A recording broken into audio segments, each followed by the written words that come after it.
Yes, in just comment to His Excellency's remarks here, it is, yes, very much a geopolitical issue to start off with, but commercially, I think eventually this would have died by itself, even if it was implemented, very simply because you are talking about a lot of variables that IMEC as it stands or as it stood at the beginning will not be able to sustain. One being the economy of scale. If you compare it with the Suez Canal, well, how much is the biggest train in the world capable of carrying 1,000 containers? A Suez Canal can handle ships that can carry 26,000 containers. So there is no means of comparison. The other thing is that commercially, it will not stand viable because of it does not touch Africa in any way, whereas Egypt is the center of Africa. So between those 2 points alone, there is a lot of debate and there is a lot of deficiency on the existing IMEC only. IMEC-E is much more superior in that respect. I'd just like to comment on my colleagues here by asking a very straight question. What happened to Europe after World War II? It was total devastation. There was nothing basically standing, not a single building standing, and the same as Japan. And the model they adopted at that time was to build their own industry, and they came up from scratch. Italy being an example, Germany being an example, and Japan being an example. Those countries were devastated during the World War. And they built their own country by building their own industry, and the industry depended very much on their local production and on the local local raw materials. And at the end of the day, they built up an empire which became eventually Europe, not just Italy, but it's Italy, Germany, France, all over Europe, which became an industrial powerhouse. But then, as time progressed, things became very expensive, and taxation made it very difficult for employment and for labor to be as inexpensive as to compete worldwide. So they started shifting over to places like the Asia Tigers, as you used to call them, like Vietnam, Malaysia, Indonesia, Thailand, using them to manufacture things like garments, like small electronic equipment and so on. And you see a lot from, for example, you go into an Italian fashion shop, you'll find it's made in, T-shirt is made in Malaysia or made in Thailand or things like that, because of the cheap labor.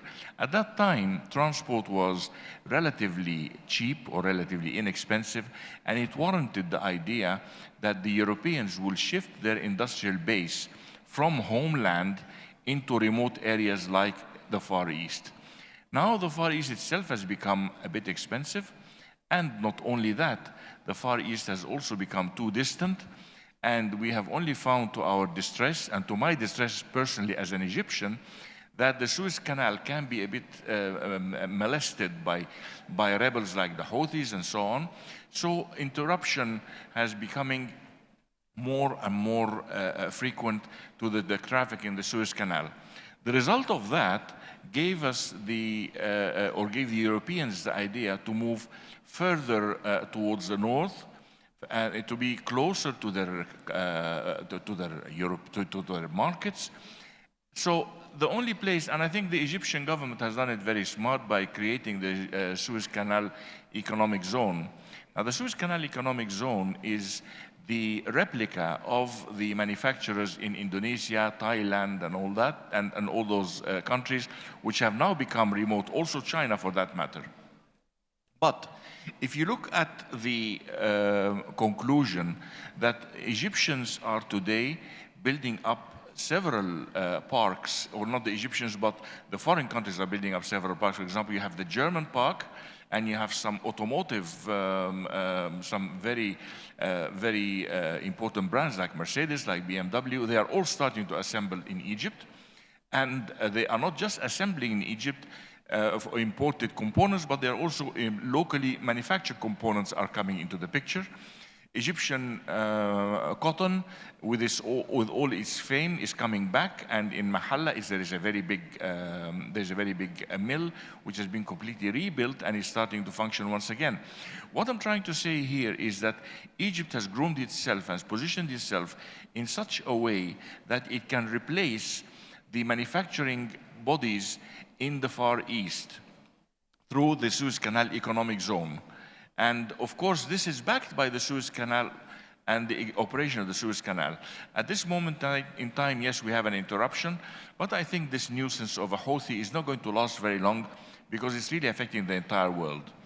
Now, when you look at how Egypt is positioned in that respect, Egypt is only, what, 3 days from, say, Portside is 3 days from Genoa, or from Guayatauro, or from places like that, 3 days steaming maximum. So the distance moving is the transit time of your finished goods, as Italians are very close. French, 4 days. Spanish, 5 days. So you are really, within the Mediterranean basin, you are only within 1 week of all the European markets. That is one thing. The other thing is that you also can service the Eastern European destinations over Turkey, because Turkey is, what, 36 hours away from Port Said. So if you can just steam across 36 hours, then you are connected to Turkey, and Turkey is connected very nicely to Eastern Europe, and places like the Caucasian states, like Azerbaijan, Uzbekistan, all these places, these are dead countries economically to us and to a lot of Europeans also. They are pretty dead countries. They very much depend on the former communist states, and some of them are still basically under the full umbrella of Russia. So there you will be opening up new markets, not just for the Egyptians, but for the Europeans manufacturing in Egypt. And that, of course, is a very advantageous step for Egypt. Finally, the modus operandi, how this should all work. I think the IMEC needs to imitate the Chinese. And in a sense that the Chinese have built up the One Belt, One Road. And I'll talk about the belt at the moment. And the belt starts from Shanghai, for example, or from Shenzhen, or any of those places. And it goes all the way across Northern Europe, all the way into Hamburg, into Stettin, and even into Ilford in the UK. Now, here you have half a belt. Now, if the Chinese, what they are planning to do at the moment is develop the southern bracket of the belt to create a complete belt, that is, it is obvious that they will be coming through the port of Abu Dhabi and through Pakistan, Gwadar, and they will cross and go into Abu Dhabi. Abu Dhabi will bring it across to Egypt, across the Red Sea, and then they will be setting foot into Africa. Now, they have so far failed in Africa because of distancing and logistics and transport logistics. But if they implement this modus operandi, they will definitely succeed in Africa.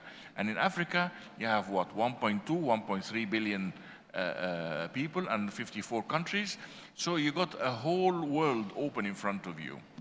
Thank you. Thank you, Sherine. They depend on rail entirely, rather than the IMEC model, which I have a lot of remarks about, because the IMEC model depends on lift on, lift off. You lift on the ship, and then you lift off the ship, put on a train, and then you take it back off the ship, and they put on another ship.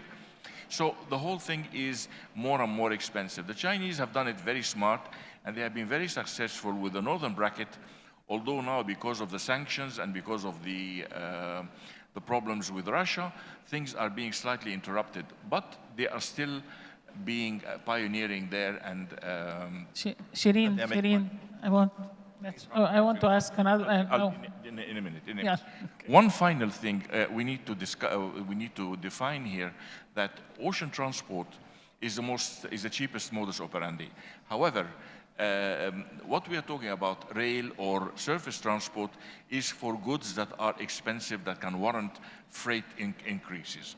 Thank you very much.